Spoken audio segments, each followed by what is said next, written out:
សម្ដេចតេជោបញ្ជាឲ្យវាបកគ្រប់ចំណុចតែទាហានឈ្លានពានថៃបាញ់មកលើកម្ពុជាក្រោយកម្ពុជាអត់ធ្មត់ជាង24ម៉ោងក្រោយការអត់ធ្មត់លើ24ម៉ោងដើម្បីគោរពនៅបទឈប់បាញ់និងត្រូវការពេលវេលាដើម្បីជំនះប្រជាជនចេញមកតំបន់សុវត្ថិភាពកាលពីល្ងាចម្សិលមិញថ្ងៃច័ន្ទទី8ព្រះកងទ័ពកម្ពុជាបានតបតបន្ថែមដោយយប់មិញនិងព្រឹកអង្គារនេះ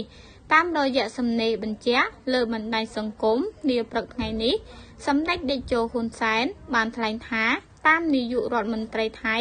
អនុทิនបានប្រកាសថានឹងប្រើកម្លាំងវាយក11ចំណុចដែលយើងមិនច្បាស់ថា11ចំណុចនេះនៅកន្លែងណាខ្លះដើម្បីងាយស្រួលកុំឲ្យលំបាករកកន្លែងកងកម្លាំងប្រដាប់អាវុធគ្រប់ប្រភេទរបស់យើងត្រូវវាគ្រប់ចំណុចដែលខ្មាំងវាចូលសម្ដេចតេជោមានប្រសាសន៍ថាយើងការពារទឹកដីយើងដោយមានលេខដ្ឋានរឹងមាំជាមួយអាវុធគ្រប់ប្រភេទអាចសត្រូវឈ្លានពានត្រូវចាឡាត់វាចូលទីតាំង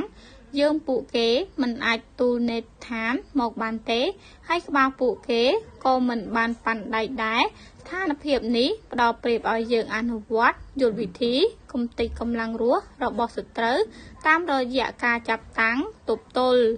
សម្ដេចតេជោបញ្ជាក់ថាសម្រាប់មេទ័ពថៃបានប្រកាសថាដើម្បីសន្តិសុខប្រជាជនថៃ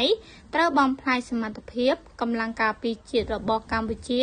សម្រាប់រយៈពេលវែងសម្ដីលោកមេទ័ពខ្លាំងជាងប្រទេសមហាអំណាចខាងអាវុធនិងកងទ័ពនៅលើពិភពលោកនេះទៅទៀត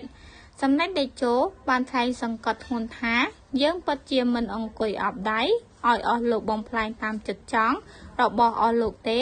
ចុងក្រោយខ្ញុំកំពុងតាមមើលមនុស្សចំនួនដែលការពីកម្ពុជាតបត